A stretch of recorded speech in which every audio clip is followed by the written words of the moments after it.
oh, if I don't get it now, I'll never work there. And I'm like, no, take your job at the startup or at a Right. competitor, work there for a year or two, resubmit, your application or email us back again. And I can't tell you, Leilani, how many students and industry professionals do that too, right? Like, don't give up, Yeah. keep applying.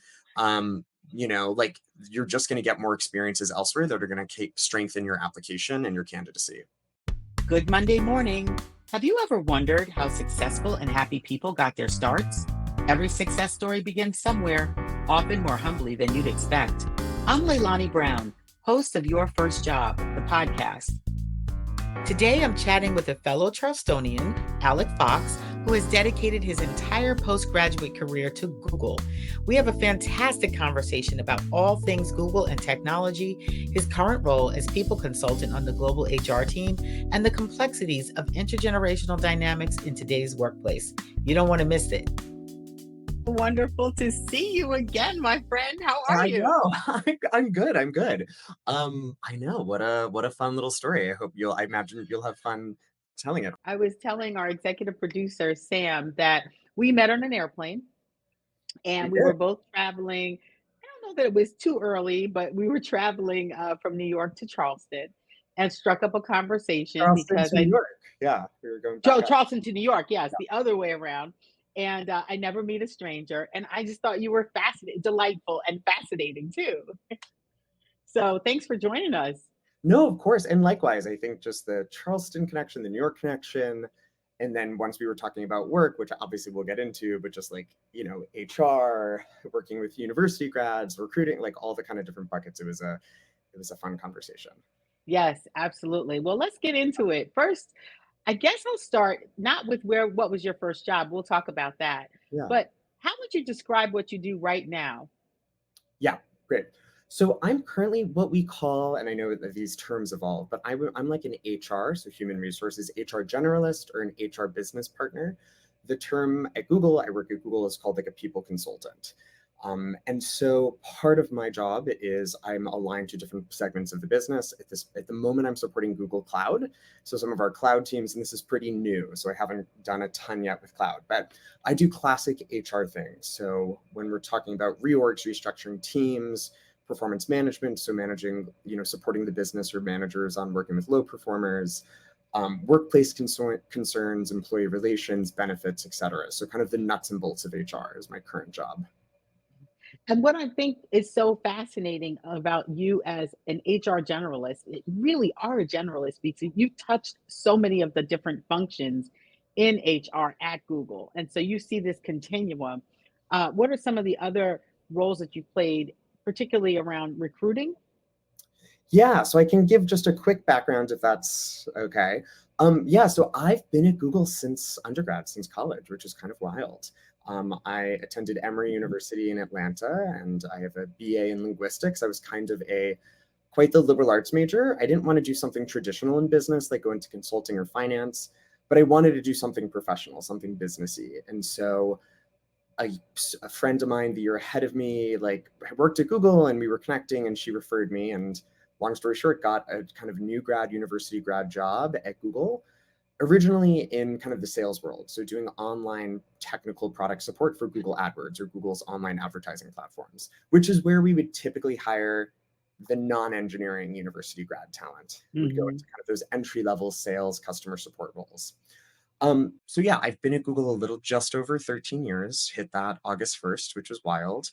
And Congratulations. thank you, thank you. I know I was joking, I hit my like Google bar mitzvah because I hit 13. But yeah, so I was just so grateful and excited to work at Google. I mean, I think in that time, like if you think back to 2009, 10, 11, this is really when that tech boom was happening. You were seeing a lot of Yes. people in non-technical roles moving to the Bay Area for, all kinds of jobs. And so I was in that sales role for a couple of years. I'd always been interested, Leilani, in HR. I'd always been interested in um, kind of actually campus. I was always interested in college. I was very interested in like education. And so I was interested in our university outreach team. I was always interested in DEI. I was also really interested in being an ambassador of the company. I thought like I loved Google and I wanted to share that with students and go to college Sure. campuses. So I moved over to our university programs campus outreach team and was traveling to colleges and universities to attract the best engineering talent. Um, I was based in the Bay Area at the time. I'm currently in New York, and my regions were LA and Argentina. It was like truly wild because, I was like 24, I was like probably 24 or 25. And, I'd be going down to Argentina to different universities to find a. Yeah. So yeah, I'll just quickly give the bio and we can double click or go into anything more. But No, no, no. I mean, I don't want you to quickly give it because oh, actually what you've said is so rich already. I want to stop you, yeah, but encourage you to just pause it because I want to ask this question about having the first job being in sales, which I think is a fantastic place to start absolutely. and one of the most unique ways in which a person can learn the company and learn about the company. But you also said something that's connected, at least for me.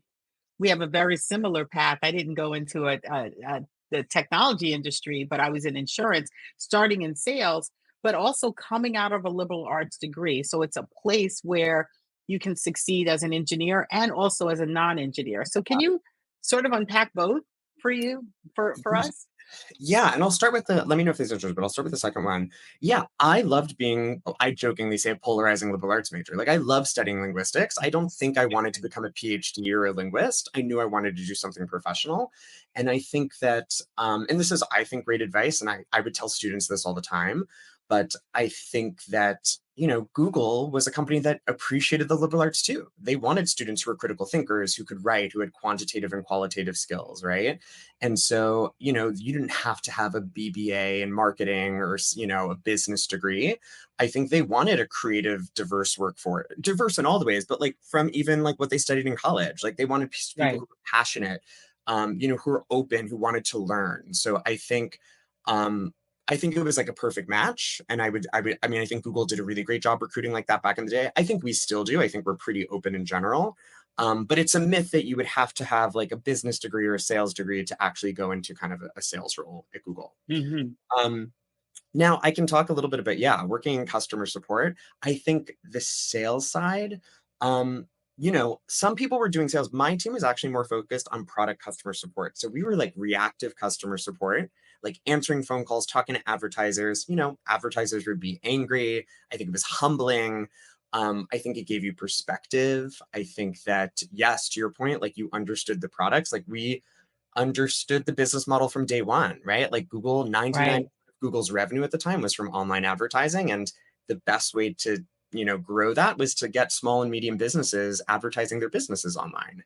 And so we Absolutely. were really kind of at the, on the front line of supporting those businesses, but also like helping them understand how do you get Google Analytics set up? What is a site link extension? Like, what are the different ways that they can advertise? So, I mean, I think, it's not necessarily for everyone, but I think being open and I mean, I still think about the skills I have from a role like that. And the thing I think of Hmm. most is I can talk to anybody. I can Right. work with anybody. Yes. You can adapt your style. You know how to problem solve, right? Like, don't freak out right away. Sit with it, do some research, check your resources. I think that there's so much that you can gain from being in the trenches and working in a customer service role. Yeah. You give us some perspective because time moves fast and then time moves Google fast. Yeah. 13 years ago, how old was the company? How far along was it in its growth? Because I know it feels like we were always at this place, but certainly 13 years ago, Google was not where it is now. What stage was Google in at that point? Yeah, Google it was like closer to 15 years old at that point. I think it was just a couple years into really growing exponentially. So we're probably 170, 180,000 globally now. At the time, it was probably closer to 30, 35,000 globally, It's which I think incredible. is still huge. I mean, it's huge now. I think even at the time was like pretty big. Um, but yeah, and I think I was probably a year or two off of some of the big famousy people, like Sheryl Sandberg basically worked in the org that I was in, but probably left a couple of years before, I graduated college, right? So I think it was really, I mean, I feel like, I'm dating myself here, but yeah, like I think the 2010s were probably really the heyday of of online Yeah. advertising, of the growth of these tech companies, not just Google, but a lot of its peers or, things that we read in the news all the time for growth, for online advertising, for revenue, for probably acquiring companies. Um, yeah, it was pretty wild. Wait, did that answer? So, Yeah. no, it did answer the question, but it also invited another question, right? So it's sort of like you're at the company, you join the company when it's 30, 35,000 people. It's today 180,000 people and plus, plus, plus, and growing, and a powerhouse, global powerhouse. But you've also always been in human resources. And so how has the recruitment challenge changed? How do you stay on message about what you're looking for? How do you attract the best in class talent? How do you solicit talent? And what does anyone listening to this that has designs to work for Google, Yeah. for or for a tech company for that matter, how should they be thinking about how to serve themselves up as a candidate for hire? Yeah. Yeah, great question. And I will preface too that I'm a little bit farther from recruiting now than I was probably in my, first or second HR role. I think we've broadened, which is great. I think that we look more broadly, with like even in the campus space, we go to more colleges and universities, we have more types of roles at the company. If I think about cloud, there's just such a diversity of background of types of roles. Google, when I started, really was Leilani, software engineers and salespeople. Like that was it, right? Mhm. Like we have a whole cloud business now that is we have hardware like Chromebooks. So many things have changed and evolved. So I do think that we look more broadly. I think we attract and find more different types of people with different backgrounds and experiences. With regards to people who are interested, I think I could give like a little bit of just even like practical resume advice or things, but it's highlighting all the things that you do in work, right? Like we want to see passion. We care about numbers and metrics, right? Like, so what kind of impact are you making in the role that you're doing? But I would say tailor it to the specific role you're applying for. I think sometimes people will just like, I want to work at Google, and like they'll submit their one resume to like 7 very different roles. Like find the 1 or 2 roles that you're interested in, parallel the experiences, the impact that you've had like in your current roles into the one that you're Mhm. applying for. And that's really what I'd recommend. And then the last thing, which I used to tell college students all the time, is apply again. Like apply 6 months later, right? Like I think sometimes people think, and I especially idealistic college students when I used to do this, like, oh, if I don't get it now, I'll never work there. And I'm like, no, take your job at the startup or at a Right. competitor, work there for a year or two, resubmit, your application or email us back again. And I can't tell you, Leilani, how many students and industry professionals do that too, right? Like don't give up, Yeah. keep applying. Like you're just going to get more experiences elsewhere that are going to strengthen your application and your candidacy. Yeah. I think that's really good advice, and because it's never once and done. And there are so many factors that go into whether or not you even can move to the top of the pile, including the number of people that might be applying for a particular role. Are there, does Google do career fairs, online informationals, or what are some of the other breakthrough opportunities for candidates? Yeah, so I would say great question. I think obviously I was very involved in that in the university space. I also work on an industry programs team for a little bit. So I was like, events and programs that were targeted to industry professionals. So I would say Mm, to anybody, if there's anything that's a Google event going on in your city, the office is sponsoring somebody, so, or like an event in your town, and like we're kind of everywhere. Google's always doing things. right. Go ahead and see who you can connect with. If you know anybody that works at Google or know somebody who does, right? Like we're a pretty big company. We have a bigger reach than we did when I started the company. See if somebody will connect you. And then I say this all the time. I feel like I used to say to college students to go to their career centers, but get on LinkedIn. Like if somebody has a Yes. job at Google that you like, I don't want to be like we're all narcissists, but like most people are going to be like if somebody This is reaches what I do. yeah, most people, if like you're appropriately sending a note being like, hey, I'm interested in this, like I've always been passionate about it, I'd love to learn more. Most people are going to be open to like having that conversation, emailing you back. And if that leads to somebody Yeah. referring you, right? Like I think the big thing is if you can get referred by somebody who works at Google, that would be a dream. And so if that's you sending a few notes to somebody on LinkedIn, like I think there's a lot Yeah. of inertia for people to do that, but you've got nothing to lose. What was your first job? I would imagine it was here. A first job, what, at a, You can answer it oh, any way you okay. want to. My first job, okay, first job, my first job was probably like tutoring. Like I was in middle school and I was tutoring like maybe I was in eighth grade or ninth grade or both, and I was tutoring Mhm. like a middle school like a middle school student, which was really hard. I think like it was a surprisingly hard thing to do, and that was probably one of my first. I think another one that I like to talk about just because it was cool is I was a poll worker for like elections. So like for different Okay. primaries, and there's like there can be quite a few of them for like off cycle and all that. Like I mean, this is kind of a random thing, but I would, learn how to work the machines, open it up, close it up, work with, people. Very important work. Yes, it was. And I almost think it should be like mandatory because I think it's such a beautiful. It's like you're not getting paid super well, but like it's great civic engagement and just also Yeah. connecting to, the place that you live. I worked at Hollister in high school, the clothing store. So yeah, those were some of my like a handful of smorgasbord of jobs that I had probably in middle school, high school. If you could identify one unifying factor around those early jobs, I won't call them necessarily career, although they can, for some they are a career, but if one unifying factor around how you felt, did you feel excited, empowered, put upon, I don't want to do this anymore, or I'll never do this? What was the one thing for you when it came to working before you went to college?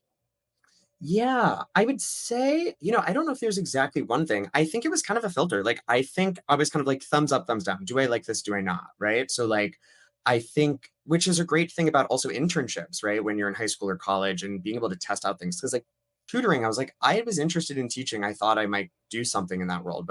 And not that tutoring when I was in middle school was it ended it, but I was like, oof, this is really hard. Like, it was a Yes. student who had like some behavioral issues. And I was like, oh, I don't know if I'm equipped as a 14-year-old to like manage this. Right. So I think there was kind of like a little bit of like, okay, maybe this isn't, Information, yeah. yeah, like data points as I was collecting it. I think for the poll working thing, right? Like, which is something I wanted to mention, like, I was like, this is fascinating. Like, I'm into politics. I was in civically engaged. I was like, this is something I was learning kind of about how our government works and like what, Mhm. or maybe how it doesn't work, right? Like how low functioning some of these things can be or how messy some of it can be. Hollister was kind of a mess. Like, I think I was working in retail and my manager liked me and stuff, but like there was a lot of like inappropriate behavior at the workplace, which I think I probably also clocked. So I would say my theme was really just observing, taking notes, collecting data points for like the people I would want to work with, the environment I'd want to work in. And I haven't really thought about it too much, but like then going through college and where I ended up, it makes sense that, at a place like Google where it's like psychological safety is important. You're working with great people. We're very people first Yeah, as a company, right? Like we really care about our employees. And I still think that's true 13 years later. Um, I think that those are things that I were very important to me and that I valued. yeah. It's such a great learning lesson, and we don't know that we are learning or collecting those data points at the time. One of the things that we wanna communicate and share through this show is that there are no small jobs, and there are no jobs that don't offer an opportunity to learn. Yeah. It's interesting that in each of those elements, whether it's understanding how difficult it is to teach, or developing patience, or good kindness and respect in the workplace, how important that is for you to even know that and clock that at that age, and then to bring it forward into your job now. One of the things that you mentioned was working the polls, and with election day coming for in many ways, primary, both also general. Yeah. It always occurs to me the age diversity that happens in a Yes. polling place, right? Not only from a voter perspective, but really the poll worker perspectives. How did that feel to you as a young person, as a very young person? And would you ever volunteer to go and work the polls again now in your adult years? Yes, great question. And I know we chatted about this, I think, a little bit too around just age diversity in the workplace. Yeah, it was amazing. It was incredible. It was mostly older people and a few of us in high school. There was not a lot in between. We're really talking about could have been 30, 40, 50 years in between. I thought it was really powerful. I think that I'm no expert in how different, how we treat older people in the US. But I think compared to other countries, we don't do the best job in many ways. And I think that Yeah. it's really great to be with people who've been doing this for a long time and who demanded kind of everyone's respect and were like knew what they were doing and helped train us. And Yeah.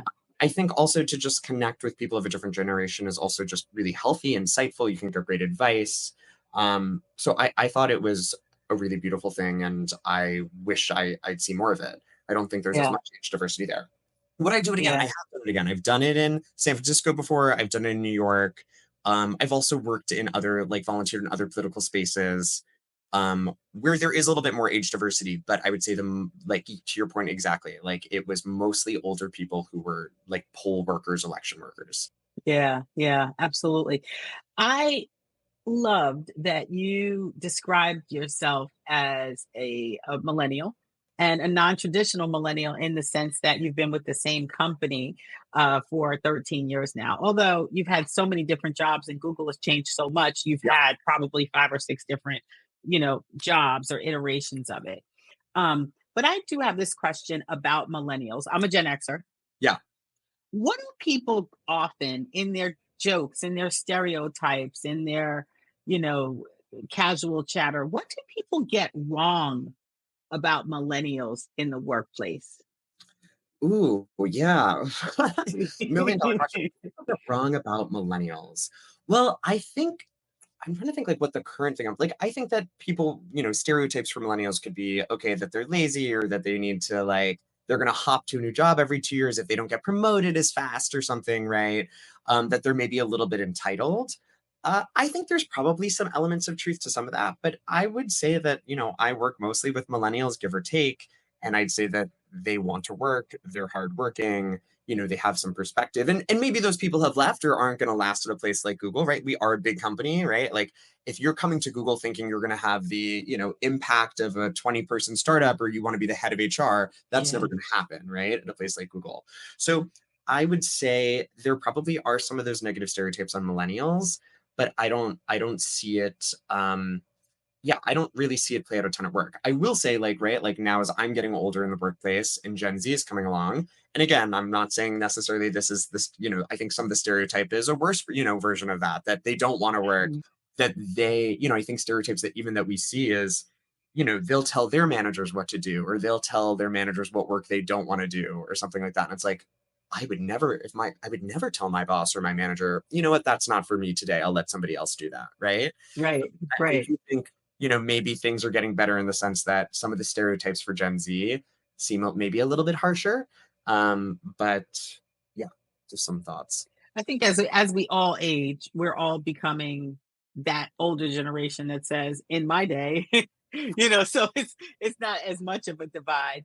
But I would ask you this question. Maybe it's a fair question. Maybe it's not a fair question. Yeah, What role does technology play in terms of either bridging the divide or widening the chasm? in the workplace. Yes, in the workplace. Yeah, And well, especially post-COVID, right? Because we are really relying on it to right. connect us and remain connected. Yeah, I think right, and I think for a place like Google, it was built into our DNA anyways, right? Like when COVID happened, we were already a global company. We had offices across the world. We had our own software, right? Like Google Meet, Google Hangout, right? Like I rarely use other things, right? Because that's just so built into even in my personal life, I'll use Google Meet. So I think that yeah, it's built into so much of our work. It makes it so easy, especially, right? Like it was actually not a big shift for 2 seconds at Google to like be Mhm. doing the like Zoom thing that everybody needed to do because half of my meetings are with people in other offices across the country, across the world. But Yeah. technology, I think it's mostly been great. I mean, especially like in the nuts and bolts of our work, right? Like I think about like I'm using Google Docs, Sheets all the time. Things are sharing, editable. Like I'm addicted to my calendar, as I imagine you are, both in Yes. professional life and personal life. Like I feel like I joke with some of my friends, like who grew up in this tech world, like it's built into who we are. We like use so many of these things in the real world too. Like in my personal life, I will like manage a spreadsheet or like, I mean, maybe that's pathetic or sad, but like I'll use a Google Calendar or do some of these things. I think, Leilani, it'll be interesting to connect if we connect in like a year or two we're at the cusp with AI right now, because I think that there's going to be right now, there's so many things I'm seeing inside of work, right? Where it's like, it's going to auto populate like an email response or something. And so my initial reaction, maybe this is where I feel like I'm aging. I'm like, oh no, I don't want a machine. Like I want to write a human email back to this person who emailed me, right? Like I want Alec Fox's voice to come through, not like an AI bot. So I think we're really at the cusp of seeing some transformational change, some of which could be incredible, some of which I think everyone's a little anxious about. Yeah. Let's make a date, by the way, to connect in a year and Okay, great. talk about that, explore it, because guess what? We can do that here. Yes, yes. I feel like we So have to get on an airplane and film it next time. But yeah, yeah, yeah. I know that would be interesting too. Yeah, yeah. um, my last question to you, you're giving wise counsel and sage advice to the newly minted grad Alec Fox when he's graduating from Emory all those years ago. What's your advice to him? Yeah, I mean, I think a bunch of things. I was going to mention this earlier too, but I think general. If I was to give advice to myself, I think it's be open and be flexible, right? Try different things. I feel like a lot of times I would say to students getting a job, like when I see people move internally, sometimes I think it's like in college, taking a class with a great professor. Leilani, it doesn't even matter what the subject matter is, right? If they're a great Mhm. professor, you're going to want to sit there, listen, and learn. And some of that's true at work too. Like work for great people, find a great person to work for, be flexible and be open. Um, don't be entitled. No, like, yeah, I just think that's great advice in general. And even to some of the millennial stuff, right? Like, working with entitled people and who demand, have that kind of thing, I think is really unattractive. Yeah, And a lot of people can see that quickly.